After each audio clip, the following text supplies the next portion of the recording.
I was standing in my front yard on a freezing December morning when I first realized my HOA president had officially lost her mind. Margaret Brennan here, 42 years old, software engineer, divorced father of two, and proud owner of what I considered to be a tasteful collection of Christmas inflatables. My kids, Sophie and Jake, had picked most of them out over the years. We had a 10-foot Santa, a snowman family, a light-up reindeer, and my personal favorite, an 8-foot inflatable snow globe with a miniature winter village inside that rotated when the fan was running. Nothing excessive by suburban Arizona standards, where people competed for the most elaborate holiday displays. The woman marching across my lawn that morning was Linda Patterson, and she embodied every stereotype of an HOA president you could imagine. Perfectly highlighted blonde hair styled in that aggressive bob cut that somehow signaled authority. Designer athleisure, where despite never setting foot in a gym. And that particular expression of righteous indignation that suggested she had been personally victimized by my holiday cheer. "Mr. Brennan," she called out, waving a manila folder like it was a weapon. "We need to discuss your flagrant violation of community standards." I set down the coffee mug I had been holding and walked toward the property line, making sure not to step onto the sidewalk where she stood. 2 years of dealing with Linda had taught me to be strategic about these encounters. "Morning, Linda. What seems to be the problem?" She flipped open the folder with theatrical precision. "Your Christmas display is using an excessive amount of heat, which violates Section 12, subsection 4 of our community guidelines regarding energy consumption and environmental impact." I stared at her for a long moment, waiting for the punchline. When none came, I said, "You are joking, right? These are Christmas inflatables. They run on standard electrical outlets." "Exactly," Linda said, her voice rising with that particular pitch that made dogs in the neighborhood start barking. "Your inflatables are running continuously, generating heat through their internal fans and lighting systems. According to our thermal imaging survey conducted last week, your display is creating a heat signature that exceeds acceptable levels for residential decorations." "You did thermal imaging of my house?" "Of the entire street, Mr. Brennan. It is part of our new energy efficiency initiative. We are committed to making Saguaro Ridge the most environmentally conscious planned community in Scottsdale." I had moved to this neighborhood 3 years ago because the schools were good and the commute to my office was reasonable. The HOA had seemed normal enough during the buying process. Monthly dues, basic maintenance of common areas, a few reasonable rules about paint colors and lawn care. But Linda had been elected president 18 months ago, and since then, she had transformed the HOA into her personal fiefdom. "Linda, these decorations are LED. They barely use any electricity." She shook her head vigorously. "The internal heating elements in those inflatables are creating an environmental heat burden. We have documentation." She pulled out what looked like thermographic images, swirls of orange and yellow against purple backgrounds. "See, your snow globe alone is radiating heat at unacceptable levels. That is because it has lights inside and a motor. That is how it works. And it is creating unnecessary thermal pollution," Linda countered. "The board has voted. You have 1 week to remove these decorations or face daily fines of $200. The casual way she delivered that threat made my blood pressure spike. $200 a day. That is insane. It is December 15th. Christmas is in 10 days. Then I suggest you work quickly, Mr. Brennan." She snapped the folder shut and turned on her designer sneakers, marching back across the street to her own house, which was decorated with a single, energy-efficient LED wreath. I stood there for another minute, watching her disappear inside, before pulling out my phone and calling my lawyer. Tom Richards had handled my divorce 2 years ago and had since become something of a friend. He answered on the third ring, sounding groggy. "Mark, it is 7 in the morning on a Saturday. Linda Patterson just threatened me with $200 daily fines over my Christmas decorations." There was a pause, then a long sigh. "What is her excuse this time?" "Heat signatures. She claims my inflatables are creating thermal pollution." "That is not a thing." "I know that. You know that. Linda apparently does not know that." Tom was quiet for a moment, and I could hear him moving around, probably making coffee. "Okay, here is the reality. She can fine you if there is a legitimate violation of your HOA agreement. But thermal pollution from Christmas decorations is not standard language in any HOA document I have ever seen. Send me your HOA contract and bylaws and I will review them." What do I do in the meantime? Document everything. Every interaction with her, every threat, every claim. And Mark, do not take those decorations down unless I tell you to. I thanked him and hung up, then walked back inside my house. Sophie and Jake were in the kitchen, still in their pajamas, arguing about whether waffles or pancakes were superior. They were 10 and 8, respectively, and spending the weekend with me per our custody arrangement. "Dad, what was Mrs. Patterson yelling about?" Sophie asked, abandoning the breakfast debate. "Nothing important, honey, just boring adult stuff." Jake climbed onto a bar stool. "She is always yelling about something. Tyler said his mom thinks Mrs. Patterson is crazy." "Jake, that is not nice," I said automatically, though privately I agreed with Tyler's mom. "How about we make both waffles and pancakes and everyone wins?" The weekend passed without further incident. I spent Sunday afternoon taking down my HOA documents from the file cabinet and photographing every page to send to Tom. That evening, after dropping the kids back at their mother's place in Temp, I drove back through the neighborhood and did something I probably should not have done. I counted Christmas decorations. Out of the 87 houses in Saguaro Ridge, 63 had some form of holiday display. 41 of those included inflatables. Several homes had displays far more elaborate than mine.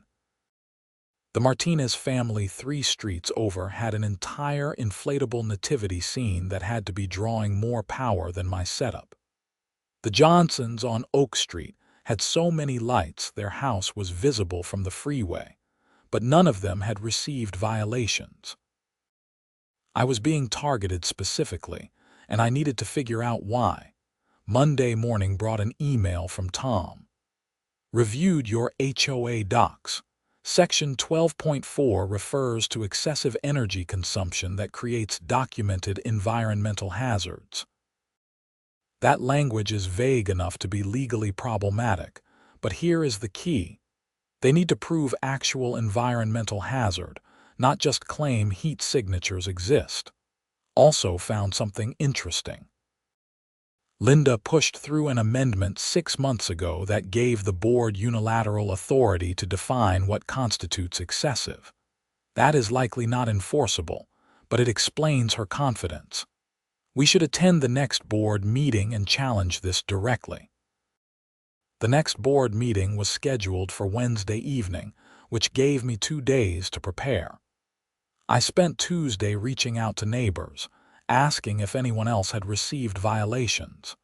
Most people were sympathetic but nervous. The Watsons admitted they had taken down half their decorations preemptively after seeing Linda photographing houses. The Chens said they had received a warning about their inflatable Santa, but had complied immediately rather than fight. I was beginning to understand the pattern. Linda had been systematically intimidating people into compliance, using the threat of fines to enforce increasingly arbitrary rules. Most residents found it easier to just go along rather than challenge her. Wednesday evening, I arrived at the community center where board meetings were held. The room was set up with folding chairs facing a long table where Linda sat flanked by 4 other board members. I recognized Paul Morrison, a retired accountant who seemed to agree with whatever Linda said. Janet Cooper, who ran a local real estate office and always looked vaguely uncomfortable during these meetings. David Kim, a doctor at Mayo Clinic who rarely spoke. And Brenda Walsh, whose main qualification seemed to be that she and Linda were best friends. Tom arrived a few minutes after me, wearing a suit and carrying a leather briefcase that I suspected was mostly for show. About 20 other residents were scattered throughout the room, most of them looking like they would rather be anywhere else. Linda called the meeting to order at exactly 7 p.m., running through standard business with military efficiency. Budget reports, landscaping updates, discussion of pool hours for the upcoming summer. Then she reached the agenda item I had been waiting for: new business. The board has identified several properties in violation of our energy efficiency standards. Mr. Brennan, I see you are here tonight. Would you like to address the board regarding your violation? I stood up, trying to keep my voice calm. I would like to understand the specific nature of this violation. I have reviewed the HOA documents, and I do not believe my Christmas display violates any clear standard. Linda's smile was pure condescension. As I explained on Saturday, your decorations are creating excessive heat output. We have thermal imaging to document this. May I see this documentation? She hesitated, then pulled out the same images she had shown me before. I walked up to the table and examined them. The thermographic photos showed heat signatures from various houses, but without context or comparison data, they were meaningless. Linda, these images just show that my decorations generate some heat, which is normal for any electrical device. Where is the threshold for what constitutes excessive? Where is the data showing environmental harm? The board has determined that any unnecessary heat generation during our efforts to reduce community energy consumption is excessive. Tom stood up. Tom Richards, representing Mr. Brennan. Linda, you are claiming authority under Section 12, subsection 4. But that section requires documented environmental hazards. Heat signatures from standard Christmas decorations do not constitute hazards. Unless you can provide expert analysis showing actual environmental harm, this violation notice is unenforceable. Linda's face flushed. The board has the authority to interpret community standards. Interpret, yes. Invent, no. Tom pulled out his own documents. I have researched similar HOA cases across Arizona. No court has ever upheld restrictions on standard holiday decorations based on thermal output. Furthermore, the thermal imaging survey itself may have violated residents' privacy rights. Paul Morrison leaned forward. Mr. Richards, we are simply trying to maintain community standards. By singling out Mr. Brennan, I did my own survey of the neighborhood. 41 properties have similar or more elaborate displays.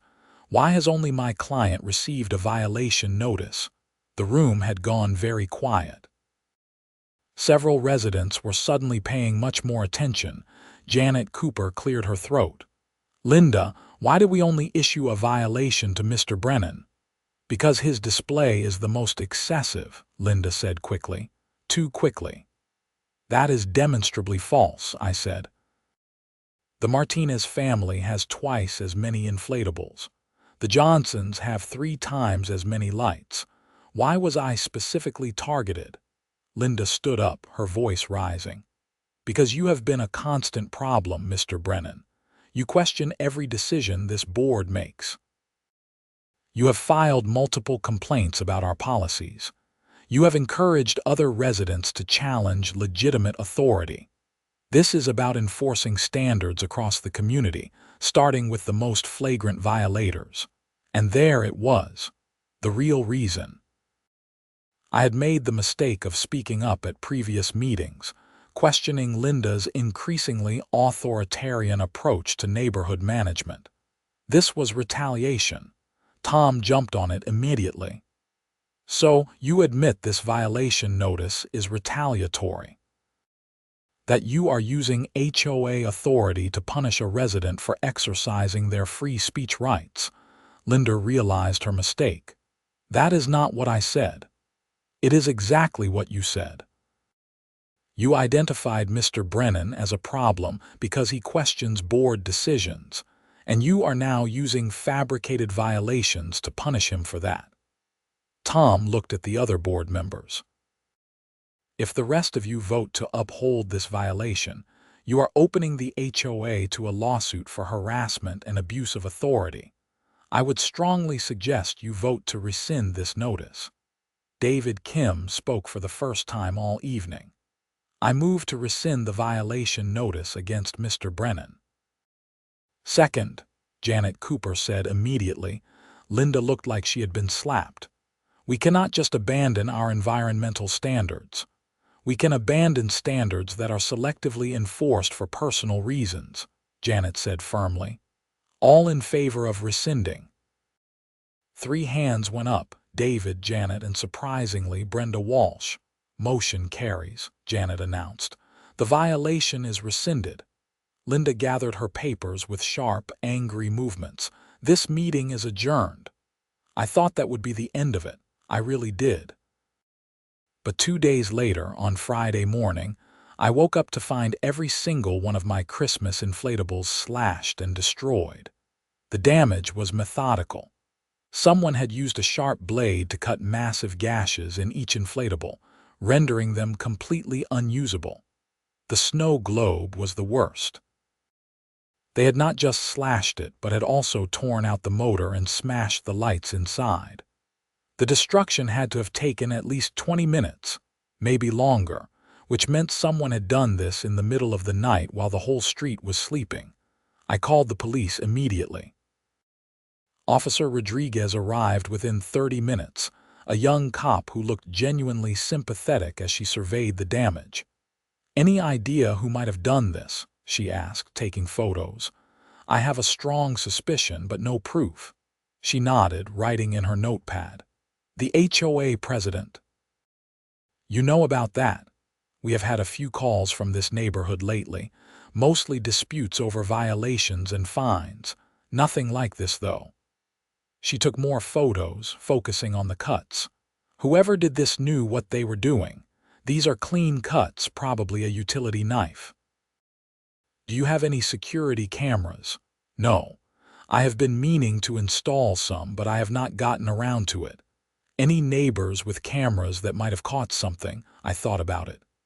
The Chens across the street have a Ring doorbell. It might have picked up something. Officer Rodriguez walked across the street with me. Dr. Chen answered the door, took one look at my yard, and immediately said, "Let me check the footage." His Ring camera had a wide-angle view that included part of my front yard. We scrolled through the footage from the previous night, and at 2:37 a.m., a figure appeared. They were wearing dark clothes and a hoodie, face obscured, but their build and movement were distinctive. And when they turned at one point, the streetlight caught their profile clearly enough to see blonde hair. "That is Linda Patterson," I said. Officer Rodriguez studied the footage carefully. "The video quality is not great, but it is enough to establish probable cause. I will need to get a statement from Mrs. Patterson." An hour later, I watched from my window as Officer Rodriguez knocked on Linda's door. The conversation that followed was brief and apparently heated. Linda kept gesturing emphatically, her voice carrying across the street even though I could not make out words. Finally, Rodriguez handed her something, probably a citation, and walked back to her patrol car. She stopped by my house before leaving. Mrs. Patterson denies being in your yard, but she also refused to explain why she was outside at 2:30 in the morning. She claims she was taking a walk because she could not sleep. I cited her for criminal damage to property. You will need to file a formal complaint and provide an estimate of damages for the prosecutor's office. What happens now? The prosecutor will review the case. With the video evidence and the documented conflict between you two, there is a good chance this will go to court. I will email you a case number and instructions for filing your complaint. After she left, I spent the rest of the morning documenting the damage and calculating costs. Each inflatable had cost between $40 and $200. The snow globe had been almost $300. Total damage was pushing $1,500, not counting the lights that had also been destroyed. Sophie called that afternoon. Her mother had agreed to let her check in after hearing about the vandalism. "Dad, are you okay? Mom said someone wrecked all our decorations." "I am fine, honey. Just disappointed." "Was it Mrs. Patterson?" Sophie's voice was small and scared. "We do not know for sure yet," I lied, not wanting to worry her, "but the police are looking into it." "She is really mean, Dad. I hate that she did that to our decorations." "Hey, we will get new ones. Maybe even better ones." After hanging up, I sat in my living room looking at my empty front yard. The deflated, slashed inflatables looked like crime scene chalk outlines. Several neighbors had come by throughout the day to express sympathy and outrage. The Watsons offered to loan me some of their decorations. The Martinez family said they would help me put up new ones if I wanted. The community support was unexpected and touching. But I kept thinking about something Tom had said during our phone call earlier. Linda really went off the deep end here.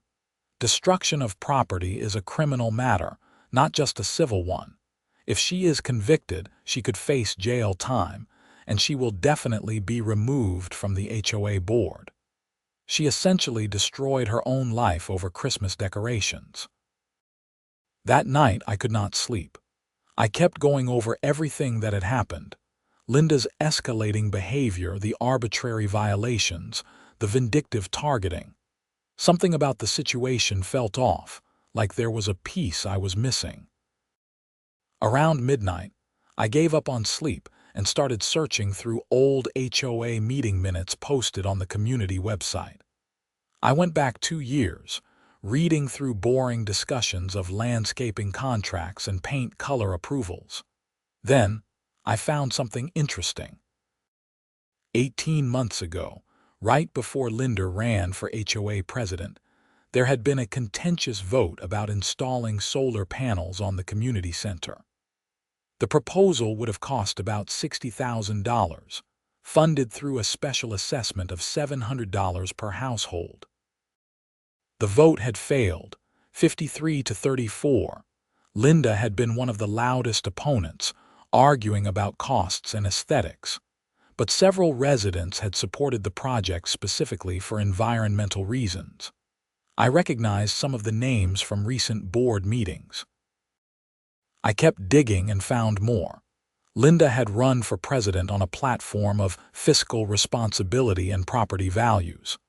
But after winning, she had immediately started pushing environmental initiatives, the energy efficiency standards, the thermal imaging survey, requirements for drought-resistant landscaping that cost homeowners thousands to implement.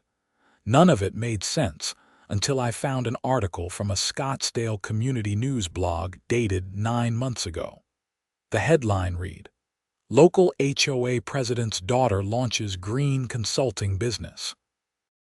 The article featured a photo of Linda with a younger woman, identified as her daughter, Melissa Patterson.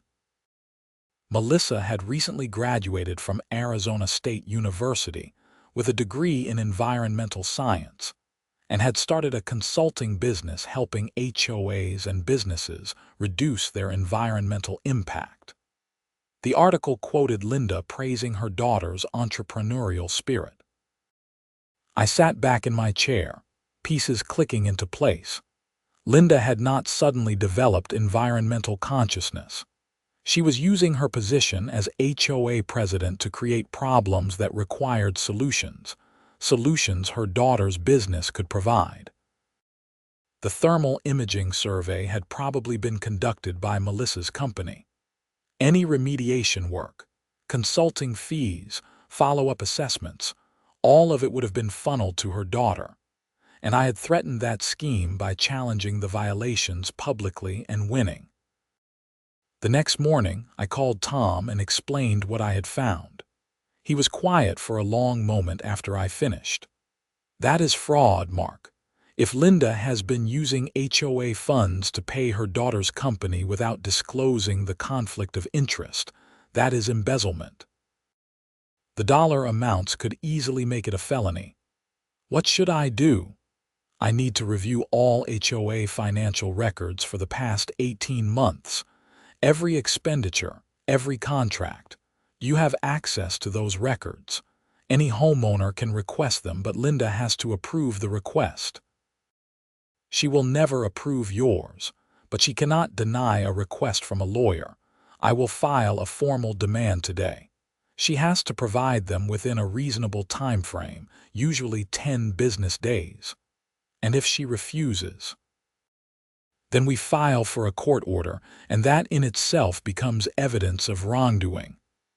While Tom worked on the legal angle, I focused on the criminal case. I filed my formal complaint with the prosecutor's office, including the Ring camera footage, photos of the damage, and a detailed timeline of the conflict with Linda. The prosecutor assigned to the case was a woman named Sarah Martinez, who seemed genuinely interested in the context of HOA abuse.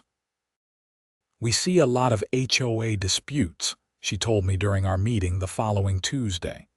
"Most of them stay civil, but every few years, someone crosses the line like this. The video evidence is strong and the documented conflict establishes motive. I am going to file charges." "What kind of charges?" "Criminal damage to property, possibly elevated to a felony depending on the final damage calculation. The fact that it was clearly premeditated and retaliatory works against her. And if there is fraud involved with the HOA finances, that opens up additional charges." Linda was arrested the following Friday. I was not home when it happened, but the neighborhood group chat exploded with speculation and gossip. Someone posted a photo of Linda being led to a police car in handcuffs, her face a mask of rage and humiliation. The arrest made the local news that evening. Scottsdale HOA president arrested for vandalism ran on 3 different channels. The news coverage focused on the Christmas decoration angle, which made for good television, but buried in the reports was mention of an ongoing investigation into potential fraud. Tom called me that night, sounding excited. The arrest accelerated everything. The HOA board held an emergency meeting and voted to suspend Linda pending the outcome of the criminal case. Janet Cooper is interim president, and she has already approved my request for financial records. I am picking them up tomorrow. That was fast. The board is scared.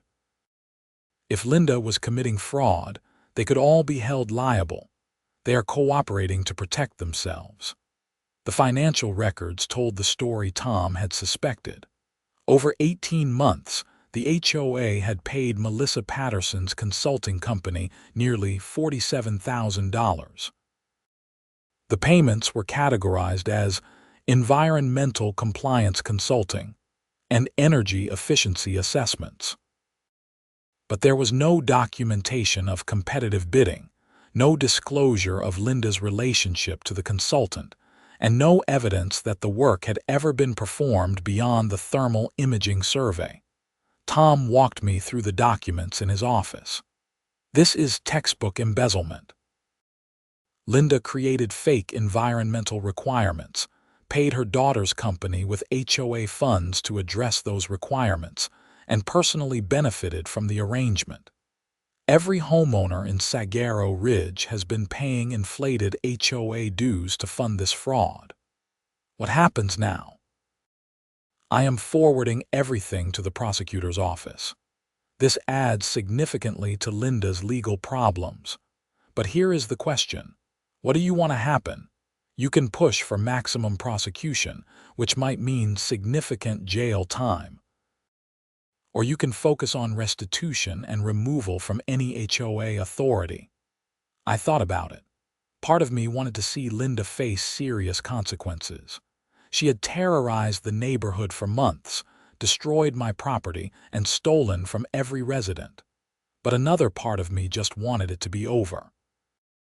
I want the money returned to the HOA and every homeowner who paid for unnecessary remediation to be reimbursed.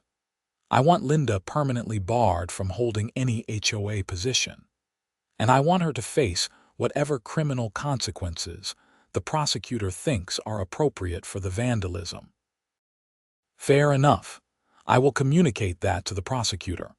The legal process dragged on through December and into January.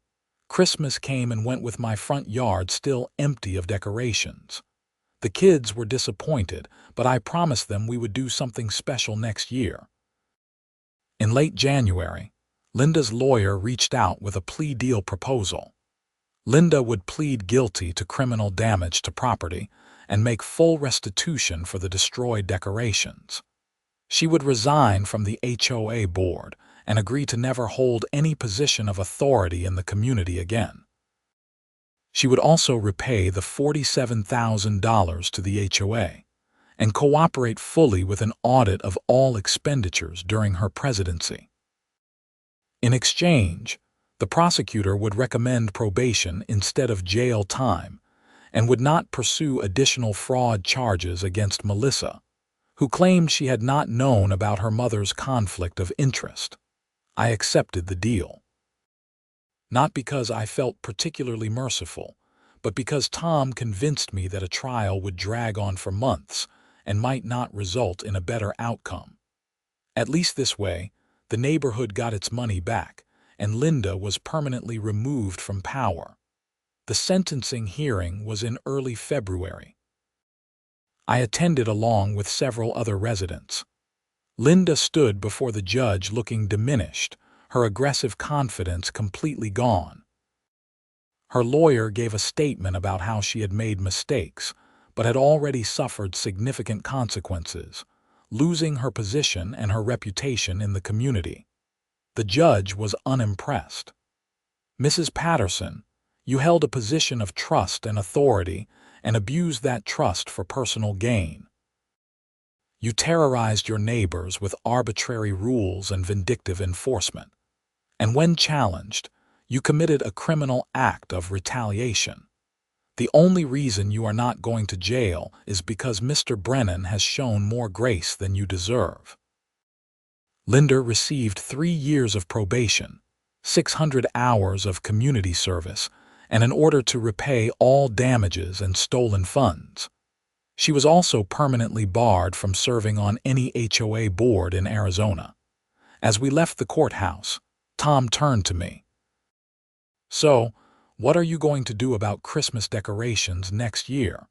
I had been thinking about that. "Actually, I have been researching LED heated inflatables.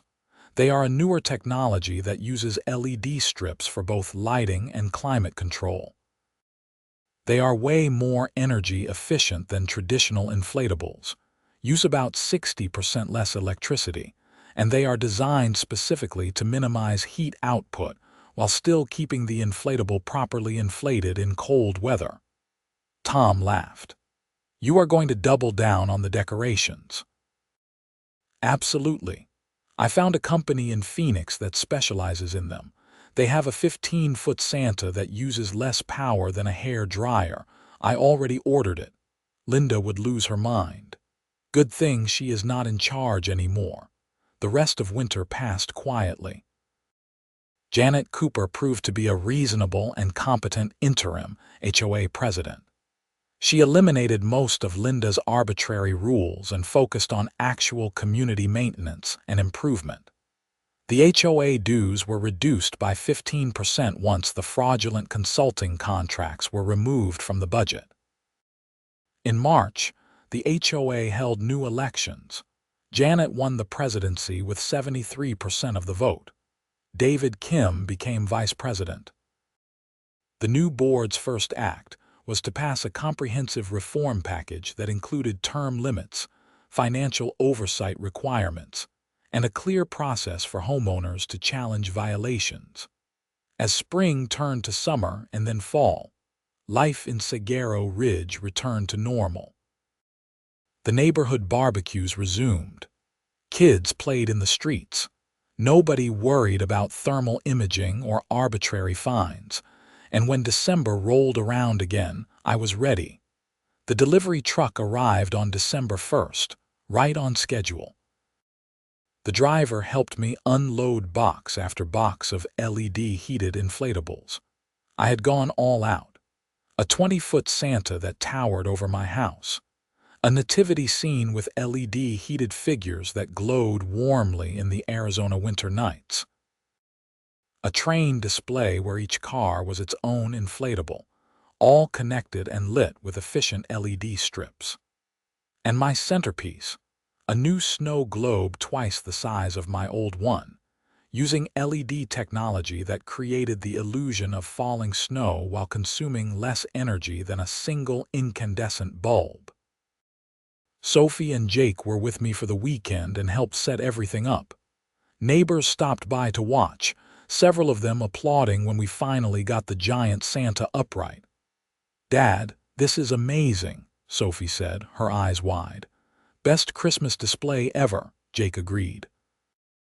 The Watsons came over with hot chocolate. The Martinez family brought cookies. The Chens helped me position the snow globe for optimal viewing from the street. It felt like a celebration, the whole neighborhood coming together to reclaim the holiday spirit that Linda had tried to crush. As the sun set and I plugged in the display for the first time, the street lit up with warm, efficient LED light. The inflatables came to life, fans humming quietly, LED strips glowing with barely any heat output at all. My electricity meter probably barely registered the additional load. Tom showed up with a bottle of wine. "I have to admit, this is impressive, and you are probably using less electricity than Linda uses on her hair dryer every morning." "That is the point," I said. "These LED-heated inflatables are actually better for the environment than traditional ones. Less energy consumption, longer lifespan, lower heat output. If Linda had actually cared about environmental impact instead of just enriching her daughter, she might have appreciated the irony." We stood there for a while, drinking wine and watching the decorations. Other neighbors started turning on their displays. The street transformed into a holiday wonderland, everyone participating without fear of arbitrary violations or vindictive retaliation. "You know what the best part is," Tom said. "You won, not just legally but completely. You stood up to a bully, exposed corruption, and now you have the most impressive Christmas display in the neighborhood using technology that is actually environmentally responsible." Linda failed at everything she tried to do. He was right, but I did not feel triumphant exactly, more relieved. The whole experience had been exhausting and expensive. Even with restitution, I had spent money on lawyers and time dealing with stress I should not have had to face. The kids had been upset. The neighborhood had been divided. But looking at the display, seeing my kids' faces, hearing the neighbors laugh and celebrate together, I realized something important. Linda had tried to use fear and authority to control people. She had created an environment of anxiety and resentment. And in the end, that approach had destroyed her while bringing the community closer together in opposition to her tyranny. The next morning, I woke up to find a handwritten note in my mailbox. It was from Janet Cooper, thanking me for standing up to Linda and promising that the new board would focus on building community rather than enforcing arbitrary rules. At the bottom, she had added, "Your decorations are beautiful. Thank you for not backing down." Over the following weeks, more people reached out with similar sentiments. The Johnsons told me they had been planning to move because of Linda's harassment, but had decided to stay now that she was gone. The Chens admitted they had filed complaints with the board about other issues, but had been too afraid to follow through until they saw me succeed. Even people I barely knew stopped me at the grocery store or the gas station to say they had heard about the case and were glad I had fought back. It occurred to me that what had started as a simple dispute over Christmas decorations had turned into something much bigger. It had exposed systemic problems with how HOAs operate when leadership goes unchecked. It had demonstrated the importance of residents standing up for their rights, even when it was difficult. And it had shown that communities function better when they are built on trust and cooperation, rather than fear and control. The local media picked up on that angle. A reporter from the Arizona Republic did a feature story about HOA reform efforts across the state, using my case as a central example.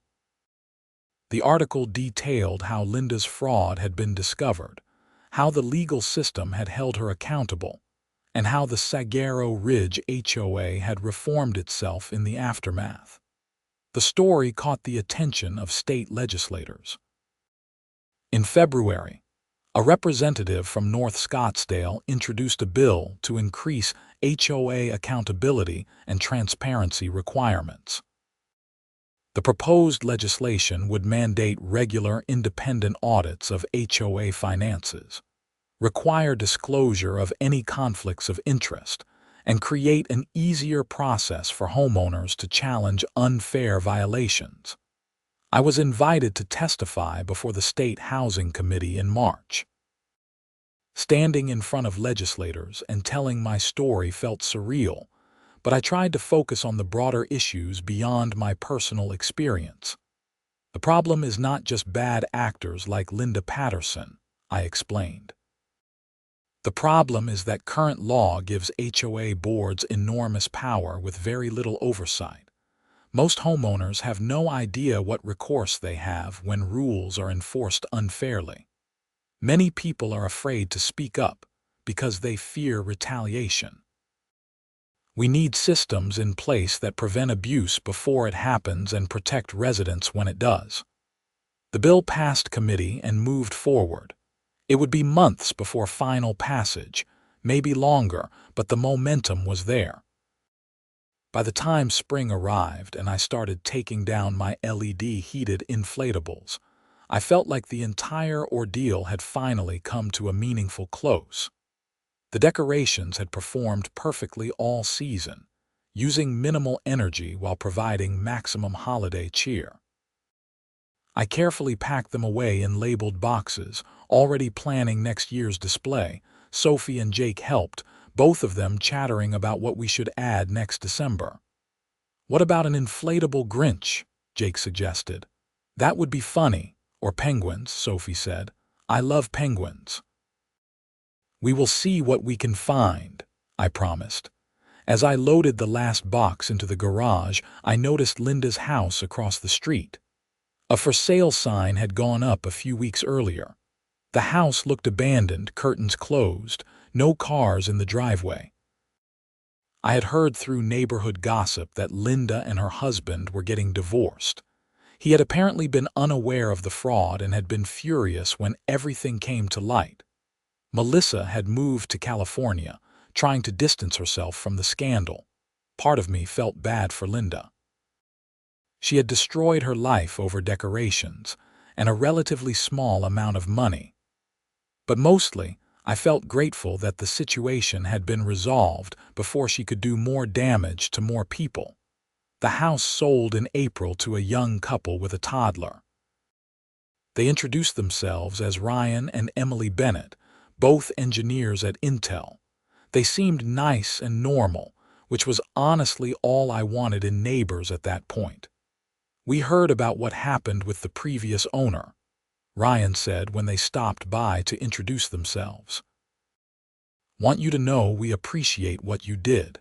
We almost did not buy in an HOA because of stories like that, but everyone we talked to said the neighborhood has really turned around." "It has," I assured him. "Janet Cooper is great. The whole board is focused on actual community improvement now." "Good to hear. And hey, Emily and I love Christmas decorations. Looking forward to seeing your display next December." Summer arrived, bringing the brutal Arizona heat that makes everyone question their life choices. The kids spent most of their time at the community pool, which had been renovated using some of the money recovered from Linda's fraud. The old, cracked concrete had been replaced, new shade structures installed, and the water heating system upgraded to a more efficient solar setup. Janet Cooper proved to be as good as her word. The HOA board focused on tangible improvements, better landscaping, repaired sidewalks, upgraded lighting in common areas.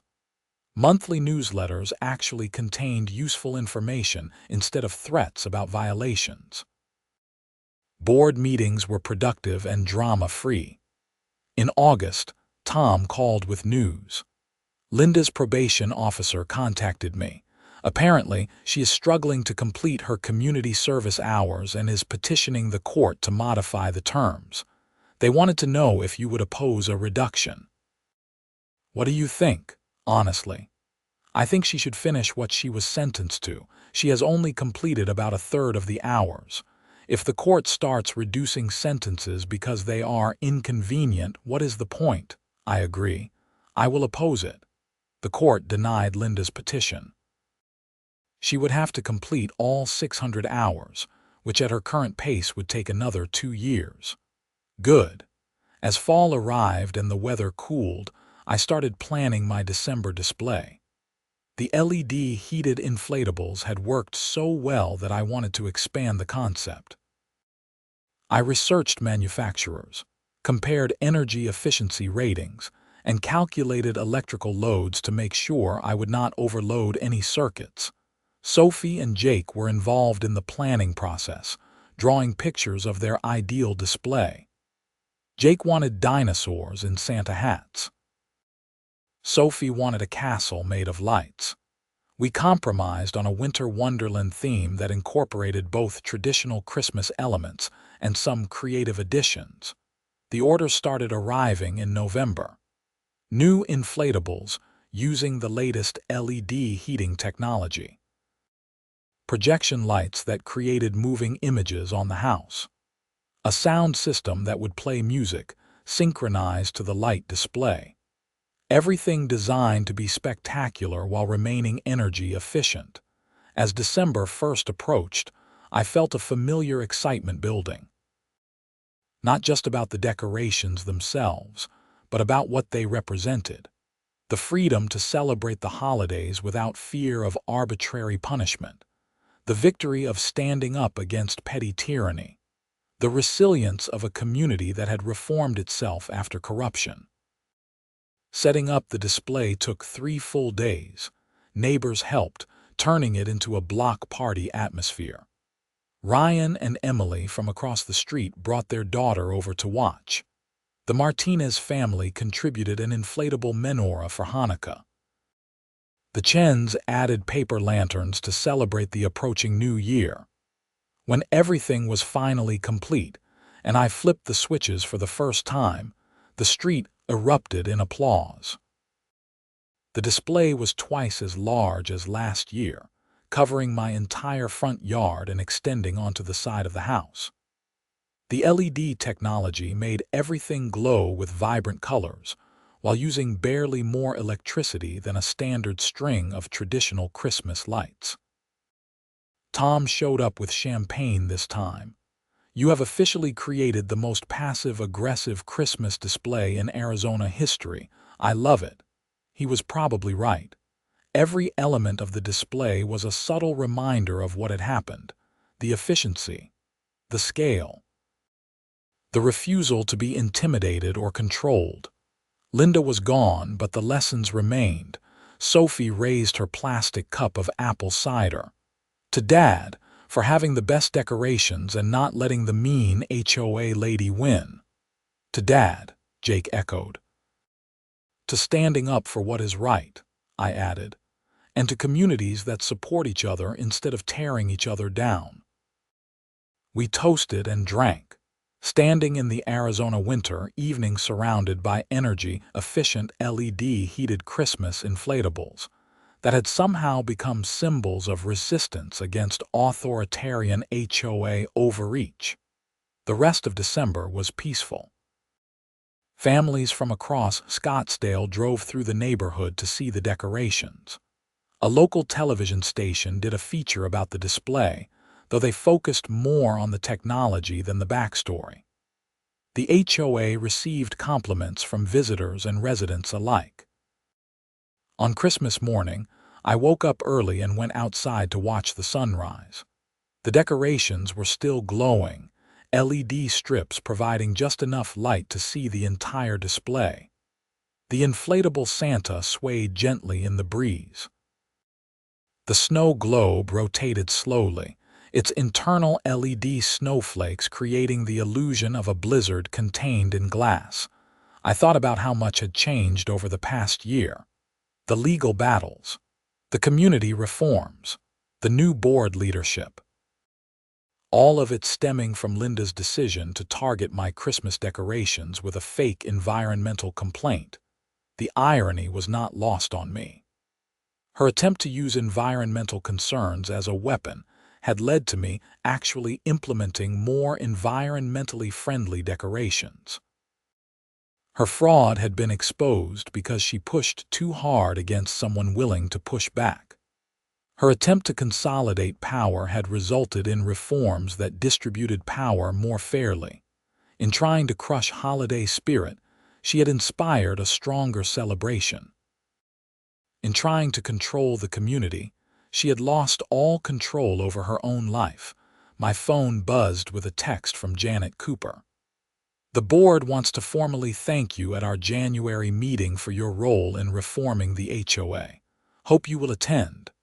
I texted back that I would be there. Another message came in, this time from Tom. State legislature passed the HOA reform bill. Governor is expected to sign it next week. Your testimony made a difference. That felt good. Real, systemic change that would help protect other homeowners from similar situations. As the sun fully rose and morning light filled the sky, I unplugged the display and went back inside. The kids would be up soon, eager to open presents and celebrate the holiday. My ex-wife was bringing them over for breakfast, our post-divorce relationship civil enough to share Christmas morning. Life was good, not perfect but good. The neighborhood was healing. The reforms were working. And next December, I would do it all again. LED-heated inflatables blazing with efficient glory. A permanent reminder that communities thrive when people stand up for what is right rather than accepting what is easy. Linda Patterson had learned that lesson the hard way. The rest of us had learned it too, but with better outcomes. Sometimes the smallest battles over the most ridiculous things lead to the most important changes. And sometimes, Christmas decorations are about more than just holiday cheer. Sometimes they are about freedom, justice, and the right to live in your own home without fear of petty tyranny from power-hungry HOA presidents who have lost sight of what community actually means.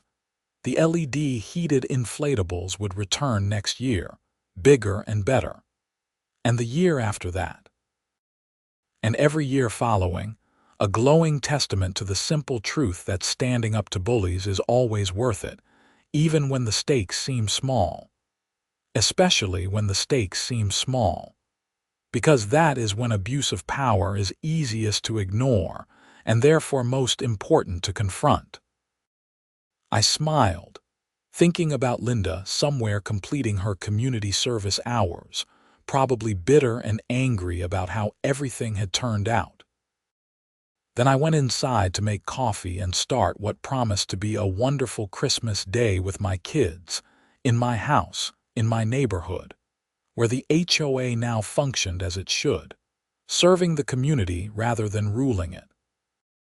And next December, when I plugged in those LED heated inflatables again, I would remember every moment of the fight that made it possible. The satisfaction would be just as bright as the decorations themselves.